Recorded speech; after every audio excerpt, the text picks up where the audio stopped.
Hello, everybody. Welcome into GSMC's Down by Contact Sports Podcast. I am your host, Jeremy Lapidus.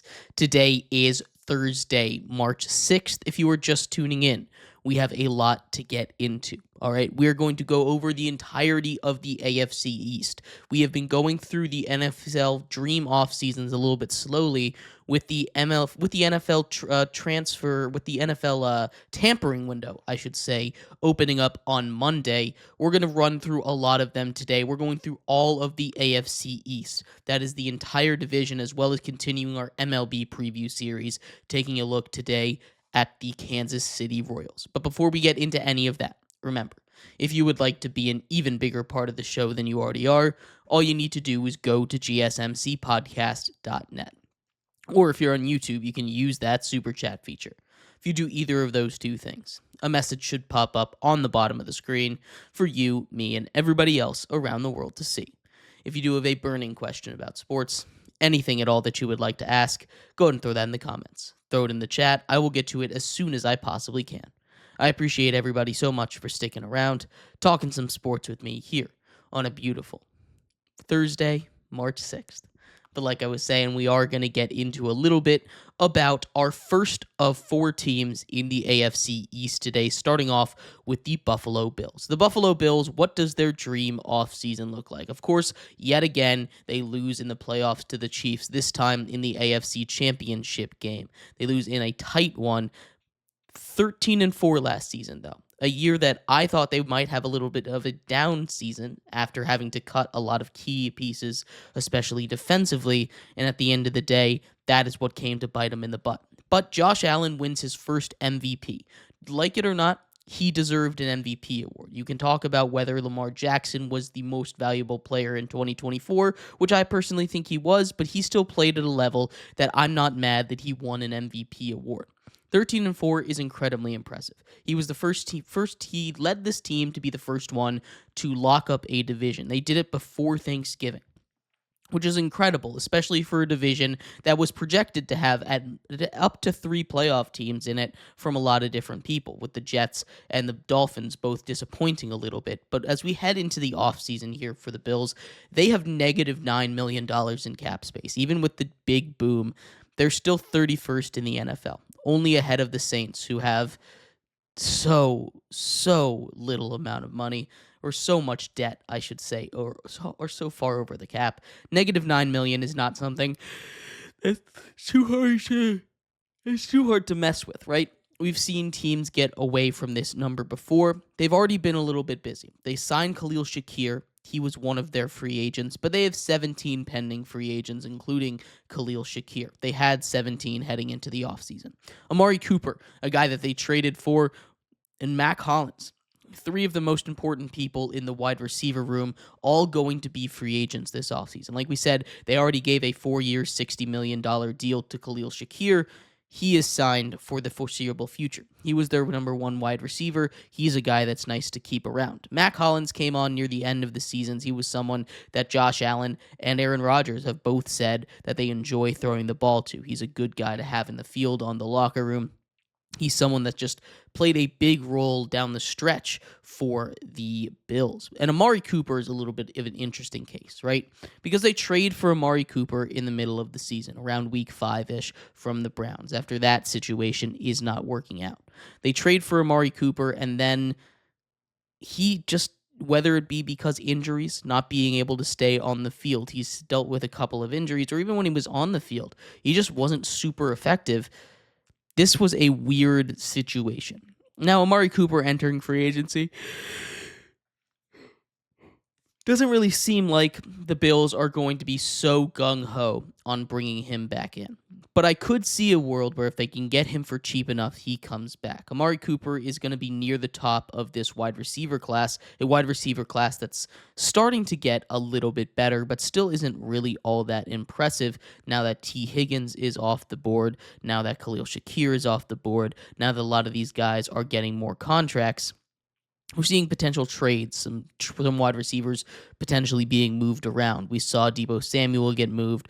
We've seen trade requests from DK Metcalf. We've seen the Rams go and shop around Cooper Kupp. There's a lot of wide receivers on the market, but as far as free agency goes, Amari Cooper near the top of that. He's someone that could fetch a good amount of money, but I just don't see the Bills being the one to bring him back in. In the secondary, there's a couple of key guys as well. Rasul Douglas, one of their top corners from last season, although corners was a bit of a weakness. Rasul Douglas was, when he was healthy and out there, he wasn't really the ball hawk that he had been with the Packers the years prior, but he was a very solid corner, and so was Damar Hamlin. Damar Hamlin, the safety, obviously, he has his whole situation when he had his heart stop on the field. Scary situation over there, but he was the starter for most of the season for the Bills, and played pretty solid. But also, Damar Hamlin isn't a guy that I think at the end of the world you need to bring back in. Outside of them, Ty Johnson would be a nice luxury piece as a third down back, but with the running back market set to explode, I just don't think they can really afford him. They've got a lot of backup defensive guys that are also free agents. Some guys that crack the list there: Austin Johnson and Duame Smoot on the defensive line. Austin Johnson on the inside, Smoot on the outside. These are a couple guys that would be nice to bring in, but with the cap space that they have at about negative $9 million, it's not going to be easy. If I'm the Bills heading into this offseason, when I look at free agency, there's a couple positions that I'm targeting. Obviously, we're looking at bringing in a cheap wide receiver that's going to do wonders for this offense, right? I'm looking at a guy like Marquise Brown, a guy that was injured last season. At the beginning of it, he comes back, and then the Chiefs' offense starts to explode when he's on the field. Now, he himself didn't do too much, but having him as that other option, you get another speedy guy that can be a deep threat with Khalil Shakir. This is a guy that I think would fit pretty well up in Buffalo. That's about the kind of price range we're working with. And you are in the negative caps. They're going to have to restructure some contracts. And then I look at getting a guy in the secondary, either a corner, if you can find a cheap corner that's worth getting, maybe one of the guys from the Steelers that's a free agent, or a safety. Maybe you bring back Damar Hamlin.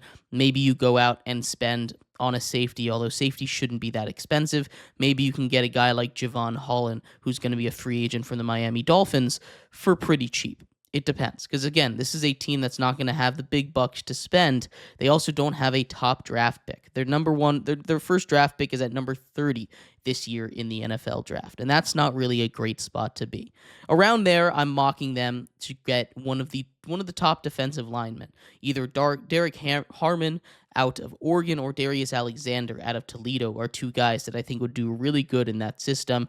Maybe you can go out and get a Walter Nolan from Ole Miss. These are the guys that I think might be there around 30, but if they wanted to address the secondary, a place that was weak, a place that they haven't really hit on, they drafted Kyer Elam pretty high. That one didn't work out. Siobhan Revell out of ECU is someone that I really like, and he's someone that should be available at 30. If not, you can get the corner out of Kentucky or the one out of Notre Dame. But I think you're either going to go defensive line or corner, depending on which way they're feeling and how free agency goes for them. So the perfect dream offseason for the Buffalo Bills here. How do you get past the Chiefs? You need to continue to build up that secondary, right? You need to bring back probably at least one more wide receiver, whether that's through free agency or bringing back a guy like Mac Hollins or Amari Cooper.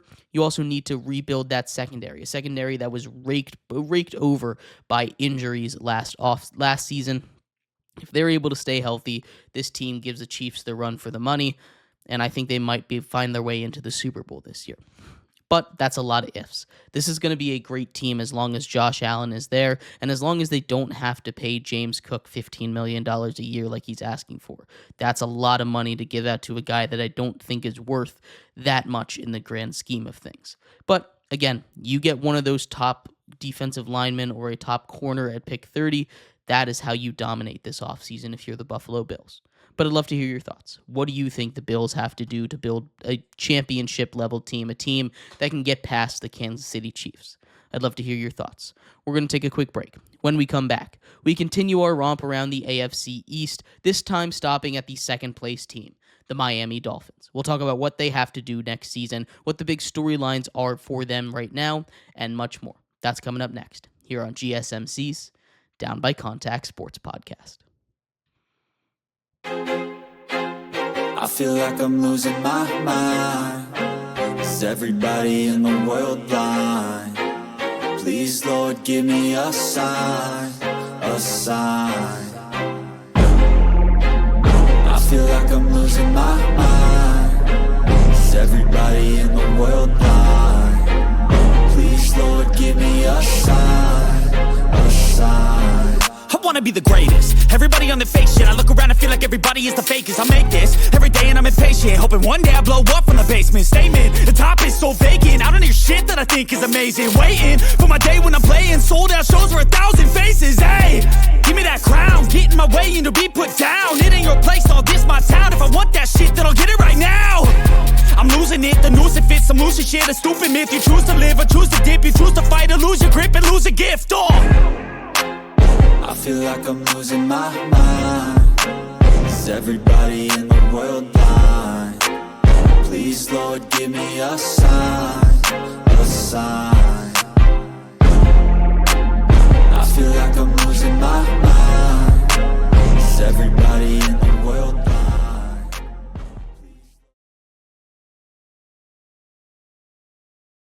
Welcome back to GSMC's Down by Contact Sports Podcast. I am your host, Jeremy Lapidus. If you are just tuning in, we just finished going over what the perfect offseason might look like for the Buffalo Bills. In this segment, we turn our attention over to another team in that division, the Miami Dolphins. What is that team going to do to get over the hump? How can they continue to build around Tua Tagovailoa and get this team to a place where they can win in the postseason? But before we do that, remember, if you would like to be an even bigger part of the show than you already are, all you need to do is go to gsmcpodcast.net. Or if you're on YouTube, you can use that super chat feature. If you do either of those two things, a message should pop up on the bottom of the screen for you, me, and everybody else around the world to see. If you do have a burning question about sports, anything at all that you would like to ask, go ahead and throw that in the comments. Throw it in the chat. I will get to it as soon as I possibly can. I appreciate everybody so much for sticking around, talking some sports with me here on a beautiful Thursday, March 6th. But like I was saying, we are going to continue our romp around the AFC East, stopping this time down in Miami. The Miami Dolphins finished second place in that division at a disappointing 8-9. Now, a lot of that you can attribute to injury, specifically another concussion sustained by Tua Tagovailoa early on in the season against the Bills. This is something that completely ruined their season right out the gate. Now, they weren't a team that was playing to the level that they were last season, irregardless. Other injuries affected this team. Jalen Waddle was in and out of the lineup. We saw Tyreek Hill play through a bunch of injuries. Teron Armstead played through some injuries. This is a team that got, once again, decimated on the defensive side of the ball by injury for the second year in a row. This is a Dolphins team that had a way into the playoffs if they could win in the final week and have a little bit of help. Instead, they lose, finish 8-9, and miss the playoffs. But now they're sitting in a pretty good spot. This is a Miami Dolphins squad that has a little bit of money to play with. They've got $12 million. It's not the most, but it's not the least. They're in the positive here. 26th in the NFL. But the big story for them this offseason surrounds Teron Armstead. Teron Armstead, their all-pro left tackle, says he might retire. He did something that I've never seen before, though. He restructured his contract to take the veteran minimum, basically sacrificing over $20 million in salary so that the Dolphins could continue to build while he made his decision. That is a crazy, crazy thought. They also continue to make a couple more moves to get free cap space free. They released Raheem Mostert, and they continued to let some of their other guys go as they try to prepare and build around Tua Tagovailoa. Now, this is a team that is very much seemingly a playoff caliber team already. Now, obviously, last season is a mess. And when we take a look at the huge amount of pending free agents, they have 35, it's going to be tough to get this team all the way back together. You've got a couple key pieces, though. We talked about Raheem Mostert. They've let him go, so he's not coming back. You have Kendall Fuller, corner, going to be one of the top corners on the market. Same with safety Javon Holland. He's going to be one of the top corners there as well. Edge rusher Emmanuel Ogbah, as well as center Liam Eichenberg, all hitting the open market. A guy in Calais Campbell, who I thought might retire, has not announced it yet, is available on the defensive line, as well as Jordan Poyer, Robert Jones, Benito Jones, Anthony Walker, and Kader Kaho. A lot of these guys are starters that played huge minutes, played huge snaps for this Miami Dolphins team last season. Anthony Walker, Benito Jones, both starters. Robert Jones, a starter on the offensive line. Kahu stepped up as a replacement for injury. This is a team that is losing a lot of key pieces defensively. Kendall Fuller, Javon Holland, a couple of those names as well. This is not going to be an easy offseason for them. There's also the added question of wide receiver Tyreek Hill. What's going to happen with him? Tyreek Hill said at the end of last season that he wanted out of Miami. It seems like he started to walk back his statement a little bit, but there's still going to be some questions about whether or not the Dolphins are going to trade him, if he's going to play if the Dolphins don't trade him. What's going on over there? That is a whole nother mess. But in a world where he comes back, and especially in a world where Teron Armstead decides to come back, this is a Dolphins team that I think could have a pretty good bounce back season. Obviously, when it comes to re-signing some of their guys, I'd love to see them re-sign Javon Holland. He's been dealing with injuries, but when he's out there on the field, this is a much better Miami Dolphins defense. His ability to step up and play the run as well as the pass is a really underrated part of that defense that was pretty good last season when they were healthy. Calais Campbell, if you can get him on a cheap deal, I know he wants to play in Miami. That would be nice. He was a really effective guy, even at age 40. He's someone that could potentially add another 5 sacks in a good year. Jordan Poyer, I don't think he's worth bringing back there. But Robert Jones, despite the offensive line not being the best, it'd be nice to have have your guard back. If you are the Miami Dolphins, I think option number 1 and 2, when we head out to free agency, is going to be fixing that offensive line. I'd like him to bring back Anthony Walker Jr. as well at linebacker, just so you have a little bit of familiarity for the quarterback of your defense. But they need to add secondary, and they need to add offensive line help, right? Especially if it does come out that Teron Armstead officially does decide to retire. That would completely cripple this team's offensive line. So when we're looking at free agent targets, that's where they need to spend the most money, is in the offensive line. For the interior offensive line, a guy like Patrick Mercari from the Baltimore Ravens would be really interesting. I think that would be a great fit for him down in Miami. And at the tackle position, go out and get a guy like Joseph Noteboom. In the draft, you also need to address the tackle position. You can get probably Armand Membu at 13, Will Campbell if he falls that far, although I doubt he'll fall past the Bears if he's still available there. Josh Simmons with his injury should still be there, and Kelvin Banks Jr. out of Texas should also be there. These are all guys that would be worth a first-round pick at number 13, and I think this is where the Dolphins should absolutely go.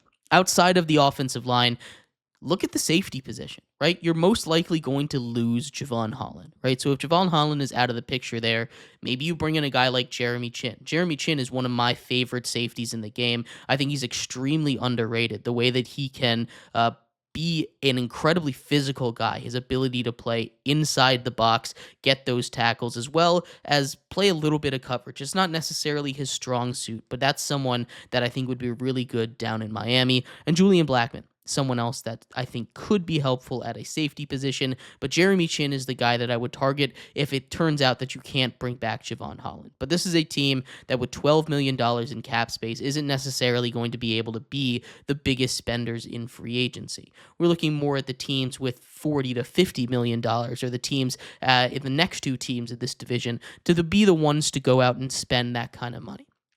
At the end of the day, this is a Dolphins team that doesn't have to do anything drastic, right? They have all the pieces there. This is a Dolphins team that has the offense. They have the speedsters. They have the quarterback. They have the offensive firepower. They just need the defense to stay healthy, and they need to rebuild that offensive line. So dream offseason for them. Have Teron Armstead not retire. That is checkbox number 2. That's checkbox number 1. Checkbox number 2 is draft one of the top 2 offensive linemen, top 3 offensive linemen, one of those 4 guys at 13, and have it be a hit, right? That is another big thing. Have that guy make an immediate impact. and then re-sign some of those secondary players to not completely have the secondary unit of your defense crumble apart. That is how you have a perfect offseason if you are the Miami Dolphins. But I'd love to hear your thoughts. What do you think the perfect offseason looks like for the Miami Dolphins? What do you think this team looks like in the playoffs? Can they make a run with Tua Tagovailoa? I'd love to hear your thoughts. We're going to take a quick break. When we come back, we turn our attention to the New York Jets. You want to talk about disappointing seasons last year? They are the poster child for that. We'll talk about what they can do to get back to where they were expecting to be after a solid defensive performance 2 years ago left them with lots of hope when Aaron Rodgers returned. We'll be right back here on GSMC's Down by Contact Sports Podcast. Looking for your daily fix of sports talk without having to pay for it? GSMC Sports Network is available on YouTube. Just search GSMC Sports Network. Get your fix of daily sports talk shows on YouTube, absolutely free. NFL, college football, NBA, MLB, MMA, UFC, fantasy football, and so much more. GSMC Sports Network has shows running all day long, with new sports shows starting every 2 hours. Just like on your favorite cable sports channel, except GSMC Sports Network is absolutely free. Just search GSMC Sports Network on YouTube to catch one of your new favorite shows, like the GSMC College Football Podcast, Chip Shot Football Podcast, Hoops and Heels Women's Sports Podcast, GSMC Basketball Podcast, and so many more. Check it out for yourself. GSMC Sports Network, now available on YouTube absolutely free. Search GSMC Sports Network on YouTube right now. Looking for your daily fix of sports talk without having to pay for it? GSMC Sports Network is available on YouTube. Just search GSMC Sports Network. Get your fix of daily sports talk shows on YouTube, absolutely free. NFL, college football, NBA, MLB, MMA, UFC, fantasy football, and so much more. GSMC Sports Network has shows running all day long, with new sports shows starting every 2 hours. Just like on your favorite cable sports channel, except GSMC Sports Network is absolutely free. Just search GSMC Sports Network on YouTube to catch one of your new favorite shows, like the GSMC College Football Podcast, Chip Shot Football Podcast, Hoops and Heels Women's Sports Podcast, GSMC Basketball Podcast, and so many more. Check it out for yourself. GSMC Sports Network, now available on YouTube absolutely free. Search GSMC Sports Network on YouTube right now.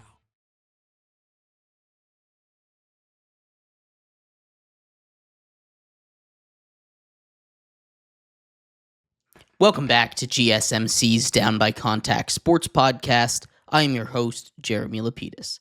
Today is Thursday, March 6th. If you are just tuning in, we just finished going over half of the NFC East's perfect dream offseason. In this segment, we turn our attention over to the third member of that group, the New York Jets.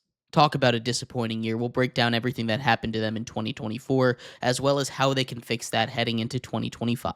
But before we do, remember, if you would like to be an even bigger part of the show than you already are, all you need to do is go to gsmcpodcast.net.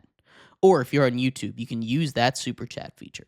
You do either of those two things. A message should pop up on the bottom of the screen for you, me, and everybody else around the world to see. If you do have a burning question about sports, anything at all that you would like to ask, go ahead and throw that in the comments. Throw it in the chat. I will get to it as soon as I possibly can.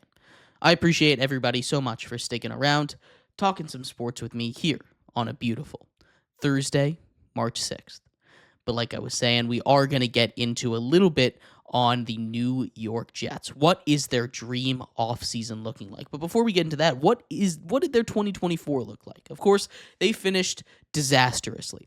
5-12, third in the AFC East, and of course missing the playoffs. This is a team that was expecting to be Super Bowl bound, at least by a lot of people's estimations, mine included. I thought they could make a run in the playoffs. Egg on my face for that one, right? This was a team coming off a 2023 season where they were able to win 7 games despite having Zach Wilson and Tim Boyle be their starters throughout the year. A defense that was consistently winning games for them and playing great. A defense that only improved after bringing in another elite pass rusher in Hassan Reddick. Obviously, sitting here with hindsight, we see how that worked. They fired Robert Saleh. It was just ineptitude after ineptitude, whether that be from Aaron Rodgers, the former quarterback, or from the front office and Woody Johnson mismanaging this team so badly that a team that had all the potential in the world fell apart by week 5. This is a team that just became a mess. What do they do at quarterback now? They've officially moved off of Aaron Rodgers, right? That is the big question heading into 2025. What do they do at quarterback? Aaron Rodgers is gone. With him, so is Davante Adams. This is a team that has a lot of cap space, $51 million to play with, but when you look at where they're picking, pick number 7, they're probably going to fall out of range of the first 2 quarterbacks, the top 2, the only guys that really are getting any kind of first-round buzz. Maybe they take a gamble and reach on a guy at number 7 like a Jackson Dart, or maybe they really love a Kyle McCord or a Will Howard. Maybe they take a risk on Quinn Ewers up there in the top of the draft. I don't see it happening. I think they need to go out and address it in free agency, but it's not a great free agent class either, right? The apple of everybody's eye in free agency right now, it's Sam Darnold. And Sam Darnold is not returning to the Jets. I just cannot see that happening in any world. Outside of him, if you can convince the Falcons to trade you Kirk Cousins, he might be the best thing available. Other than that, you're looking at a bunch of backups, right? You currently have Tyrod Taylor on the roster. He's the guy that could lead them. If you don't want Tyrod Taylor, maybe you go out and you make a trade for a guy like Joe Milton. And I think that would be really interesting. Of course, that is still in the division, so not sure how exactly that'll go. But Drew Lock, free agent. Maybe you go out and bring him in. Maybe you go out, you bring in a guy like Jameis Winston. This is a mess at the quarterback situation, and they feel like the team that's not there. This is why I was so shocked when they decided they're moving off of Aaron Rodgers. That is a new coaching staff and a new GM that has said, we are going to not be a part of this past. This is a team that on paper is ready to compete, but they're losing a lot of key pieces this year. 29 free agents. Of course, we talked about Davante Adams, who's cut. Hassan Reddick is a free agent, and he's not coming back, even if you gave him $1 million, even if you gave him like $25 million, right? This is a guy that held out pretty successfully for most of the season, came back a little bit later, wasn't as effective.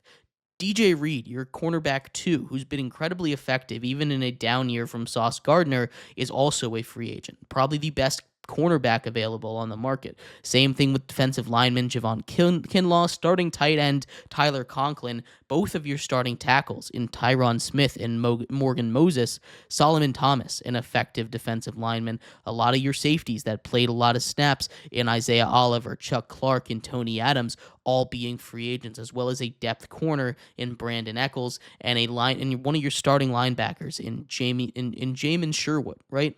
That is a lot of important pieces, especially on the defensive side of the ball.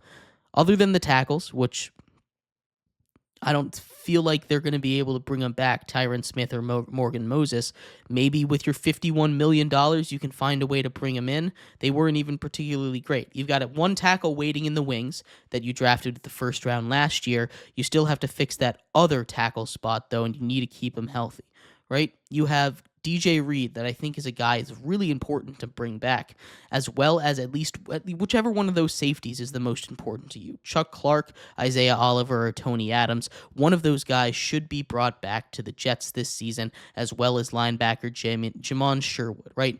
These are all guys that contributed to a really talented Jets defense just 2 years ago. There's no reason that this team needs to disintegrate like this unless they're really trying to just start over from scratch, in which case, I don't really know what their idea is. They should float a couple guys out and try and move up in the draft to get the quarterback of their future. But this is just a team that feels like it's in a little bit of no man's land. When it comes to free agent targets, this is a team that should mostly be diving from their own pool, bringing their own guys back. But if they can't find a way to bring back most of those guys, especially an edge rusher would be important for them to grab. You're going to lose Hassan Reddick. He's not coming back. You need to go out and get an elite edge rusher. Maybe you can bring in a Khalil Mack for a year. Maybe you can convince Joey Bosa to come across the nation and play for the New York Jets, but it's going to take a little bit. You saw in the players poll that the Jets ranked pretty far near the bottom because of their owner. Not really a great spot to be. The other thing you should look at is potentially bringing in a tackle. But you have a solid draft pick, right? At pick number 7. If you really are going to lose some of these guys, if you're going to lose cornerback DJ Reed, or you're going to lose some of these tackles, you have the ability to make it up, right? If you're not bringing back DJ Reed, which I think is a must for them to do, they need to bring back DJ Reed to have a successful season next year, then you can draft one of the top corners. You're probably going to have your pick of the litter, CB1, whether that be Jahdae Barron out of Texas or Will Johnson out of Michigan. That's going to be up to you. If you need a wide receiver, do you think, to replace Devontae Adams, even though you already have Garrett Wilson that can play a wide receiver 1 just fine, you can get the best receiver on the board potentially if he falls at T-Mac, Tetroa McMillan. And the edge, this is where I might look to get another edge guy if you can't find one that's worth your while. Maybe you go out and get which your pick of the litter outside of Abdul Carter. You're going to be able to get pass rusher number 2. My eyes say James Pierce Jr. or Mike Green seem to be the guys that are mocked up that high, and then the offensive tackle. At 7, you might be able to get the best one in the draft. You might be able to get Will Campbell. You'll be able to get any of the other ones, but Will Campbell might even be available there. Armand Membu might be there. Josh Simmons should be there. Kelvin Banks Jr. should all be there. This is what we're looking at for the draft.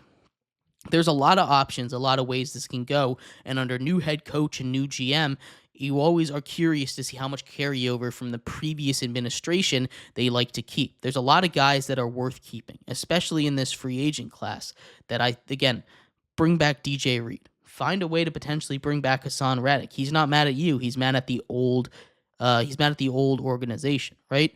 Maybe you can bring back Tyron Smith or Morgan Moses, whichever one is willing to play a little bit longer, as they're both getting a little bit up there in age, and absolutely bring back one of the safeties. Isaiah Oliver or Chuck Clark, Tony Adams as well. Bring back one of them. You can't lose 3 safeties and expect your secondary to be just fine in the offseason. This is one that has a lot of strength, this Jets team. This is a Jets team that has all the talent to turn it around if they can get a quarterback, but it's just going to be tough. At the end of the day, it's hard to make this team into a playoff team without a quarterback. It's hard to really find that answer. I think a perfect Jets offseason might involve trading up to potentially grab Cam Ward if they really are looking at competing right now. If not, you just kind of have to roll with the punches. Treat this year as if you're going to start building and go into a deep rebuild. I know that's not what you want to hear if you're a Jets fan. With $51 million in your pocket to spend, but without a quarterback, it's not going to be easy for this team to build, and I never really understood why they got rid of, why they decided to move off of Aaron Rodgers. I still think he could keep playing just a little bit if the Jets were to allow him to. But that's my 2 cents there. We're going to take a quick break. When we come back, we finish off the AFC East. We turn our attention over to the New England Patriots. They have so much money. They can do anything and everything your heart desires. We'll talk about what a perfect offseason might look like for them. We'll be right back here on GSMC's Down by Contact Sports Podcast.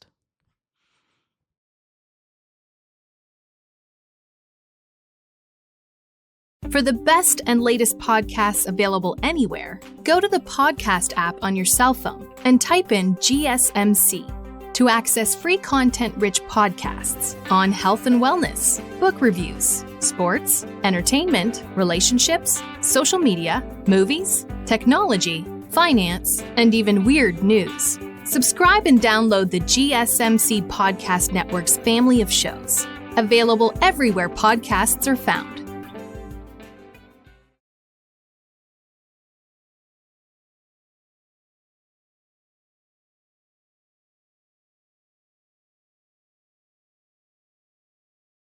For the best and latest podcasts available anywhere, go to the podcast app on your cell phone and type in GSMC to access free content-rich podcasts on health and wellness, book reviews, sports, entertainment, relationships, social media, movies, technology, finance, and even weird news. Subscribe and download the GSMC Podcast Network's family of shows, available everywhere podcasts are found.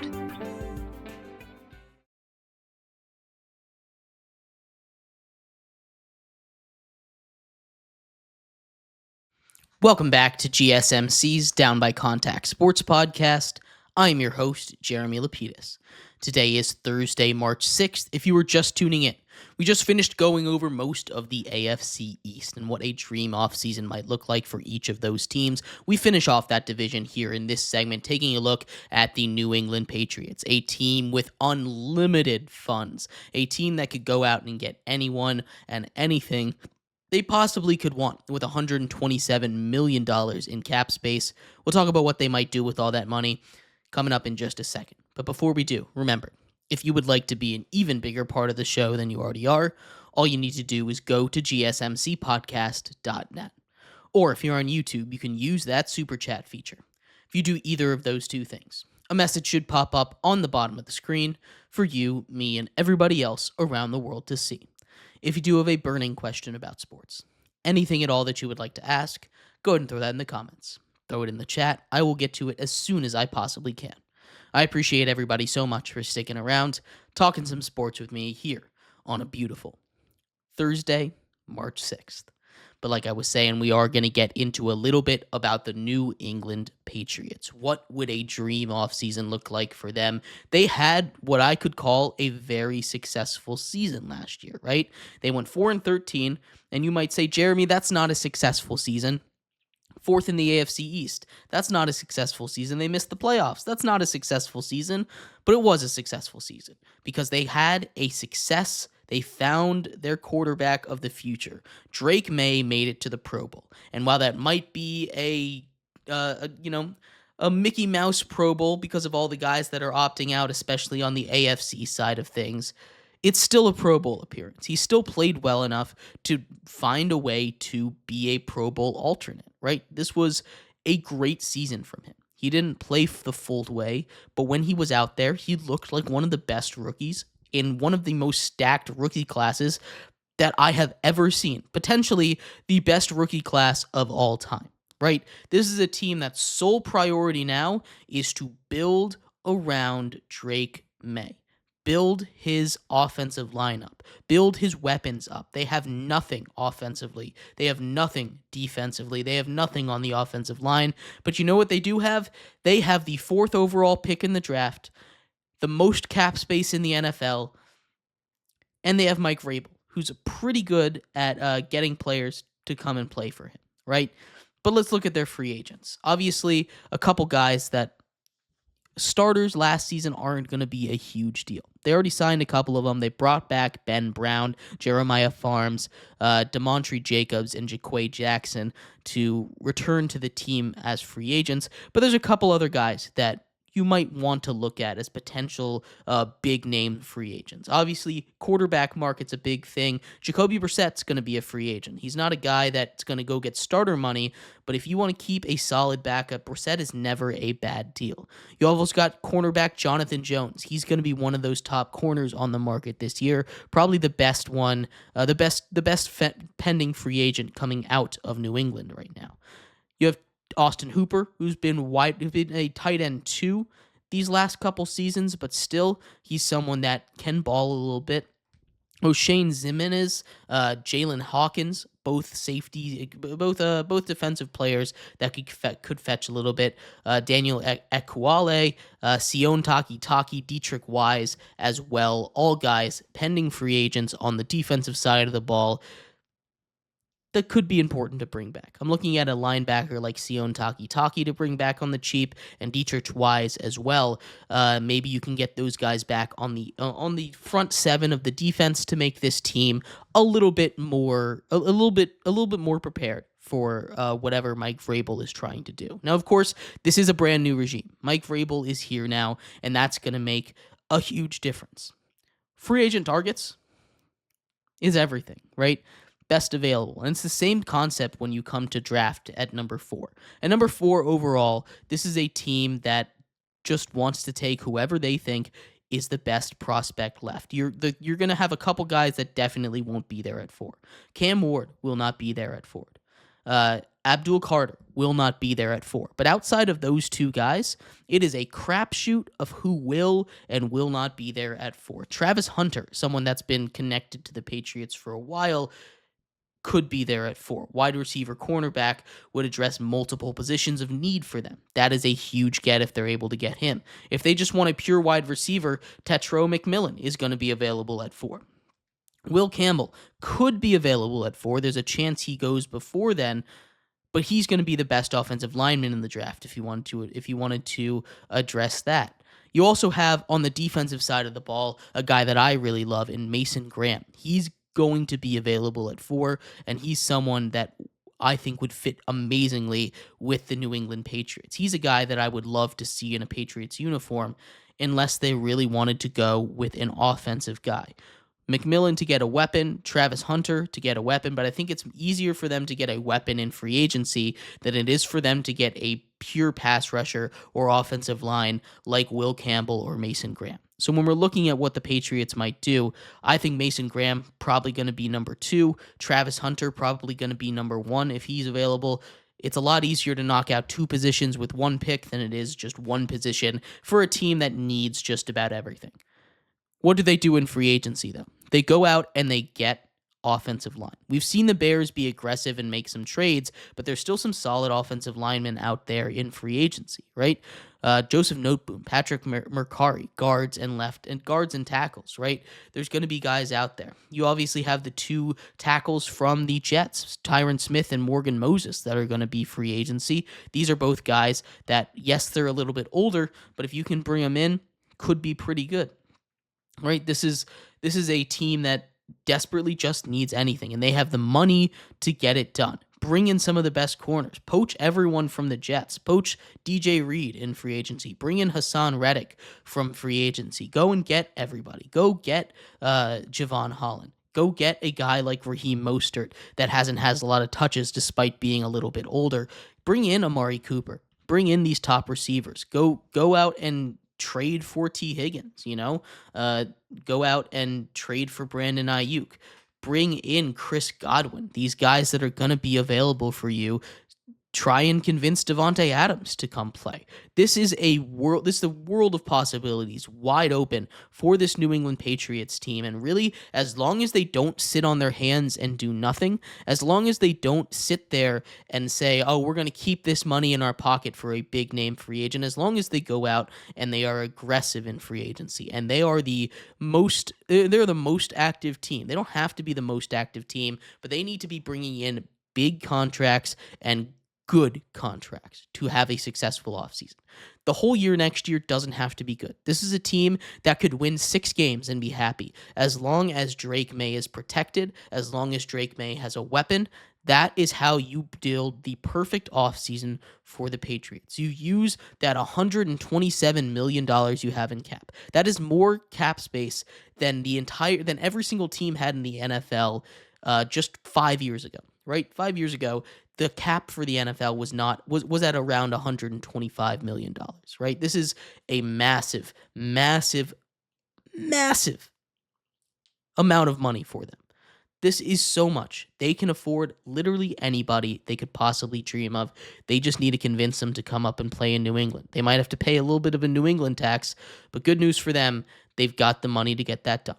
But I'd love to hear your thoughts. Who are your number 1 free agent targets for them? What positions would you like them to grab? Who do you want them to draft at number 4 overall? I'd love to hear that. We're going to take a quick break.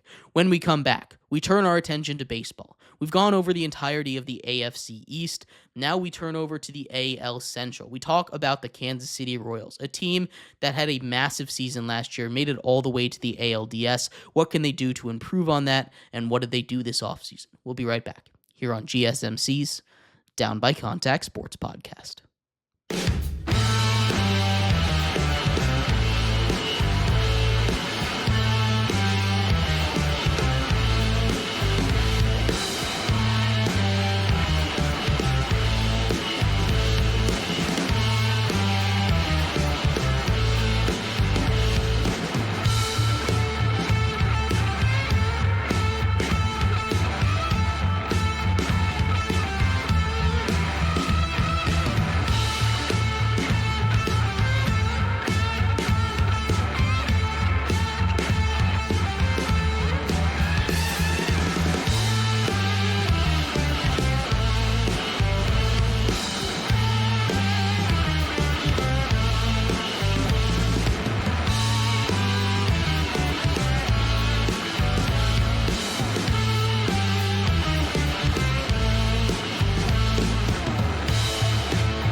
Welcome back to GSMC's Down by Contact Sports Podcast.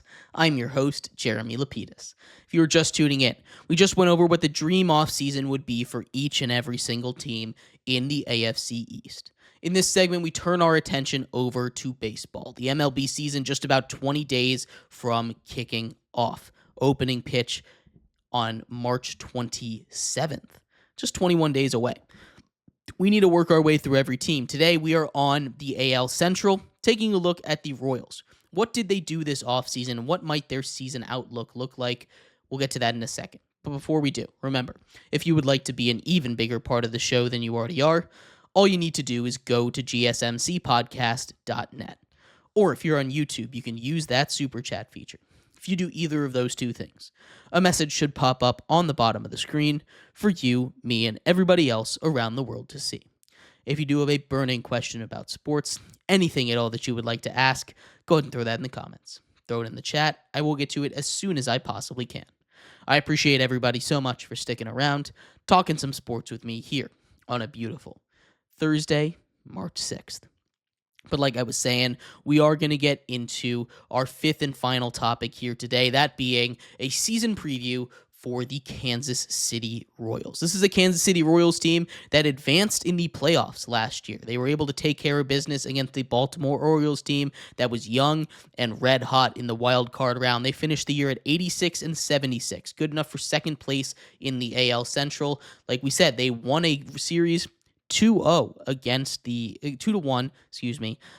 the Baltimore Orioles, advanced to the ALDS, and then lost 3-1 to the New York Yankees. But this is a team that is incredibly stacked, right? This is a team that has a future MVP in Bobby Witt Jr., who was so close. He had arguably the best shortstop season in a millennia, right? He had one of the best shortstop seasons we have ever seen, and he didn't win the award because, well, Aaron Judge was doing Aaron Judge things, right? And that's unfortunate. Sometimes you're just going to run into that. But they weren't super busy this offseason. They were just trying to continue to build on what they had. They brought in Ross Stripling and Luke Mahle on minor league deals, as well as utility man Kevin Biggio to a minor league deal as well. Then they brought in relief pitcher / closer Carlos Estevez. That was their big move this offseason as far as additions in free agency goes. A 2-year, $22.2 million deal for the closer, formerly of the Philadelphia Phillies and the Los Angeles Angels. $11.1 million a year to be a co-closer in this bullpen is pretty good. But they weren't just that. They extended a couple starters. They extended Cole Ragans, who really came out of nowhere, $13.25 million over 3 years. They brought in Michael Wacha last year. He really brought out everything that he could have, a 3-year, $51 million extension for him. And then they re-signed Michael Lorenzen, a guy that threw a no-hitter against the Washington Nationals a couple seasons ago as a member of the Phillies on a 1-year, $7 million deal. So they were busy in the starting pitching market, but they also were a little bit busy in the trade market. They helped out, made a big trade with the Reds. They gave out one of their frontline starters in Brady Singer for Jonathan India and Joey Weimer. Jonathan India, a former Rookie of the Year winner in 2020, a guy that can bring a great bat to this lineup and play solid defense at second base. That's exactly what they were looking for. But it wasn't all additions for this team. This team also had to let a couple of people go. They lost Yuli Gurriel, Tommy Pham. Relief pitcher Will Smith is a big one. They lose Robbie Grossman, who had a couple of big at-bats for them and filled in left and right field as a corner outfielder. Garrett Hampson, Paul DeYoung, who is a pretty solid utility guy, and Josh Taylor from the bullpen they lose. But overall, this was a pretty solid offseason for them, right? They're coming off a year where they exploded out the gate, second in the AL, close to 90 wins in the season. And I think they got a little bit better, right? This is a team that didn't make any moves that's going to make them so much better than they were last year. But this is a move that this is a team that didn't get worse, which is really important when you're working with a young team, right? You've got a projected lineup that sees Jonathan India at DH starting off. He can play second base a little bit when the matchup calls for it. You have Bobby Witt Jr. hitting second, a do-it-all, five-tool athlete that is just amazing in your lineup. Hitting third, first baseman Vinny Pasquantino is going to be pretty good for them this season. You obviously have the old vet in Salvador Perez. Salvi, he's just going to lock down that DH/catcher role for them for the whole season as long as he can stay healthy. You've got Michael Massey at second / Jonathan India, depending, again, on the matchup. Hunter Renfroe, who really came into his own last season, pretty good power hitter in right field. MJ Melendez got a little bit of speed over there in left. Michael Garcia, a little bit weak at third base, but still, you need to fill out the lineup. And then Kyle Isbell to show up at center field. This is a solid lineup, all the way down 1 through 6. 7, 8, 9 is solid as well, but this is a really good lineup that just continued to get better with the addition of Jonathan India this season. When you look at the rotation, it's not bad at all, right? We talked about Cole Reagans, who stepped up as a potential Cy Young winner in his future. Seth Lugo pitched amazing last year, was in early Cy Young talks. Michael Wacha, again, he got rewarded with a pretty solid extension after what he did last year. Michael Lorenzen found a way to bring himself back after being traded for at the deadline. And Chris Bubich, they keep as their number 5 starter. It's a little bit weak towards the bottom, but for a small market team, for them to have a team like this with Kyle Wright waiting in the wings, this is still really good. And we didn't even get to the bullpen yet. They've got a trio in the back end of the bullpen of Hunter Harvey, Lucas Urseg, and Carlos Esteves that's going to be a murderer's row for these players, for these batters to get through if they're winning in any of these games. Hunter Harvey has been an excellent setup man for a while. Urseg was their closer last year, and Estevez also plays a closer. They have listed 2 closers on Fangraphs, which I haven't seen for any other team yet, and that is a pretty cool thing. They've got 2 guys that if one is struggling, they can throw him to the 8th and put the other guy in the 9th. This is going to be a deadly bullpen, and the rest of it isn't that bad, right? John Schreiber, Angel Zerpa, Chris Stratton, Sam Long, and Carlos Hernandez. These are solid names in the bullpen here. They've also got James MacArthur waiting in the wings, and he comes back from his injury. This is a team that is going to look to build on what they did last season. It's not going to be an easy one because a lot of the teams in their division also got better. The Guardians, one of the best teams in baseball last year, continued to grow, continued to make big moves. The Twins are going to be healthier, and when they're healthy, if they can stay healthy, they're a very dangerous roster. We already talked a little bit about the White Sox. Don't really need to worry about them, but this is a tough division to play in. The Tigers, of course, made a little bit of a run last year in the playoffs, and they also only got better. This is a 4-horse race in the AL Central, and it's going to be tough. I think they've done enough to stay about the same as they did last season. The over-under for them is at 83.5, which I think is fair, but I'm going to go with a slight over on this one for this Royals team. I just love the way that they've built it. I love the way that they surrounded Bobby Witt with a lot of solid talent, and I really do just love that pitching staff. Overall, I have them going anywhere from 81 to 85 wins this season. I'm going to go a little bit on the over here, so I'm going with 85 for this one, and the Royals find their way back into the playoffs, going 85 and 77. I'd love to hear your thoughts, though. What do you think of this Royals team? Do you think they're going to be able to repeat their success from last season? And thank you, everybody, so much for tuning in to today's episode of GSMC's Down by Contact Sports Podcast. I have been your host, Jeremy Lapidus. We will be back tomorrow going over all the news from around the world of sports. Maybe we go over another full division in football. Only time will tell. I'll see you then. Bye-bye.